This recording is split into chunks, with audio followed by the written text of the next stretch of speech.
नमस्कार, हमारा बिहार में आपका स्वागत है। आज उत्तर प्रदेश के मुख्यमंत्री श्री योगी आदित्यनाथ पहुंचे दरभंगा। भाजपा प्रत्याशी के पक्ष में किया प्रचार। आपको बताते चले कि दरभंगा की केवटी विधानसभा क्षेत्र से चुनाव लड़ रहे प्रत्याशी डॉक्टर मुरारी मोहन झा के पक्ष में चुनाव प्रचार करने पहुंचे उत्तर प्रदेश के माननीय मुख्यमंत्री योगी आदित्यनाथ जी। इस दौरान उन्होंने केंद्र सरकार तथा राज्य सरकार की तमाम उपलब्धियों को भी गिनाया।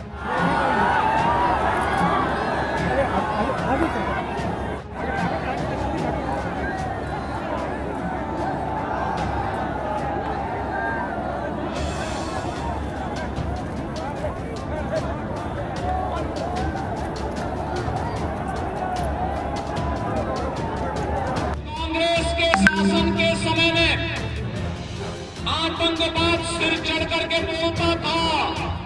आज आतंकवाद की ताकत पर अंतिम कील ठोक करके प्रधानमंत्री मोदी जी ने देश के अंदर से आतंकवाद को सदैव के लिए समाप्त करने का आह्वान कर दिया है। भारत की धरती पर आतंकवाद और नक्सलवाद के लिए जगह नहीं। भारत के युवाओं की ऊर्जा और प्रतिभा का लाभ यह देश लेकर के भारत को दुनिया की एक महाताकत के रूप में स्थापित करेगा।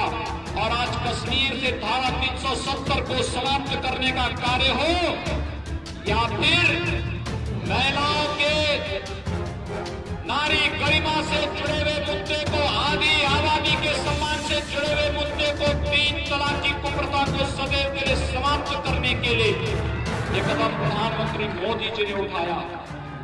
और भाइयों बहनों, जहां एक और मजबूती के साथ ये काम किया, मैं लोकसभा चुनाव के दौरान आया था, तब लोग मुझसे एक बात कहते थे कि योगी जी, मोदी जी प्रधानमंत्री हैं और आप उत्तर प्रदेश के मुख्यमंत्री हैं। भाजपा के कार्यकर्ता कहा करते थे कि रामलला हम आएंगे, मंदिर वहीं बनाएंगे, लेकिन क्या अब आप तिथि भी बताएंगे? और भाइयों बहनों, मुझे बताते हुए प्रसन्नता है, आपके इस धरती के लाल श्री कामेश्वर चौपाल जी इस बात के साक्षी हैं, जब अयोध्या में भगवान राम के भव्य मंदिर का आधारशिला और कार्यक्रम का शुभारंभ देश के यशस्वी प्रधानमंत्री मोदी जी के करकमलों से प्रारंभ हुआ। देश और दुनिया ने 500 वर्षों के बाद इस गौरव की अनुभूति को साक्षात अनुभव किया है। और मेरी इच्छा थी इस अवसर पर कि बिहार के हर गांव का प्रतिनिधित्व अयोध्या में हो। लेकिन भाइयों बहनों, आप सब जानते हैं, कोरोना के खिलाफ देश की लड़ाई को हम लोग मजबूती से लड़ने के कारण गाइडलाइन का पालन करते हुए हम लोगों ने उसका लाइव प्रसारण करवाया था। और मैं आपका आह्वान करूंगा, अयोध्या में भगवान राम का मंदिर बनाने के लिए अभी तो वहां पर एक कार्यक्रम प्रारंभ हुआ है। कोरोना को समाप्त करिए और बिहार के हर गांव से कार सेवा के लिए अयोध्या में आने का आह्वान करूंगा। फिर मैं एक कार्यक्रम मजबूती के साथ आगे बढ़ना चाहिए। और आज इस क्षेत्र को अयोध्या के साथ जोड़ने के लिए ही प्रधानमंत्री मोदी जी ने राम जानकी मार्ग को भी तेजी के साथ निर्माण कार्य करना प्रारंभ कर दिया है। भाइयों बहनों, दरभंगा से अयोध्या की दूरी अब आने वाले समय में बहुत समय नहीं लगेगा। 5 से 6 घंटे में अयोध्या की दूरी आपकी पूरी होगी। बनने दीजिए राम जानकी मार्ग को। सुबह बैठिए, दोपहर में अयोध्या दर्शन करिए और शाम को फिर दरभंगा। यह है विकास। पहले दरभंगा और मधुबनी से जुड़े हुए लोगों को अपनी स्वास्थ्य सुविधा के लिए दिल्ली एम्स जाना पड़ता था। आज मोदी जी ने एम्स आपके दरभंगा में ही दे दिया है। याद करिए, जब यहां का एम्स बनेगा, विश्व स्तरीय स्वास्थ्य की सुविधा यहां के लोगों को यहीं पर प्राप्त होगा। यह है विकास। विकास और सुशासन का मॉडल कैसा होना चाहिए, ये तभी संभव हो पाता है जब डबल इंजन की गाड़ी चल रही हो। केंद्र में मोदी जी हैं, बिहार में नीतीश जी के नेतृत्व में मिलकर के जब एक साथ एनडीए काम करेगा तो डबल इंजन की गाड़ी विकास और सुशासन के मॉडल को दुनिया के सामने प्रस्तुत करने का कार्य करेगी।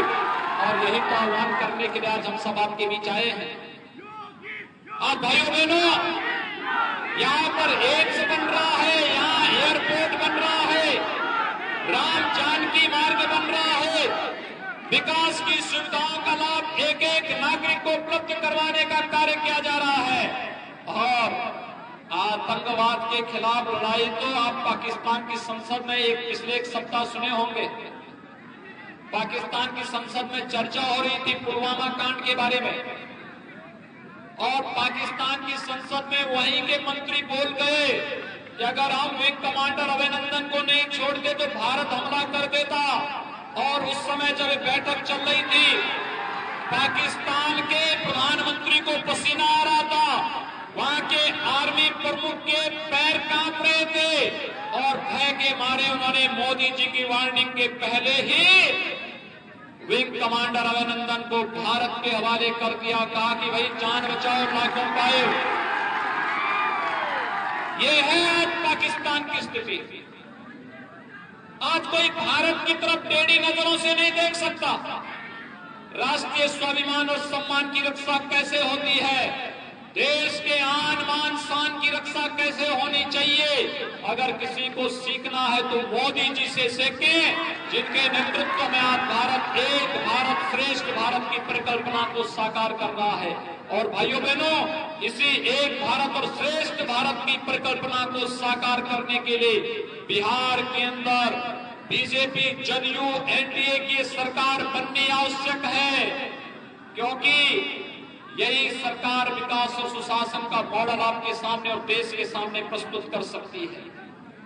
कांग्रेस और राजद का एक गठबंधन ये अवसरवादी गठबंधन है, ये जनता के आंखों में धूल झोंकने वाला गठबंधन है, नौजवानों के भविष्य के साथ खिलवाड़ करने वाला गठबंधन है, ये गठबंधन किसानों का शोषण करने वाला, यहाँ के नौजवानों के हितों के साथ खिलवाड़ करने वाला, बहन बेटियों की इज्जत के साथ खिलवाड़ करने वाला गठबंधन है।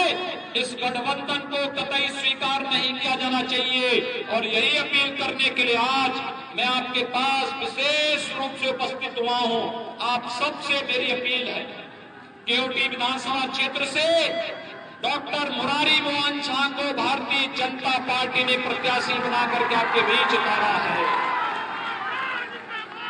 भाइयों बहनों, एक निजौर प्रत्याशी आपके बीच में गांव के लिए, गरीब के लिए, किसान के लिए, नौजवान के लिए, महिलाओं के लिए, पूरे हितों के लिए कार्य करने वाला एक ऐसा प्रत्याशी जो आपके हितों के लिए कार्य भी करेगा, और साथ साथ अगर कहीं किसी ने अराजकता पैदा करने का प्रयास किया तो उसका मुंहतोड़ जवाब आपके सहयोग से देने की क्षमता के लिए भी सड़कों पर दो दो हाथ करने का कार्य करेगा।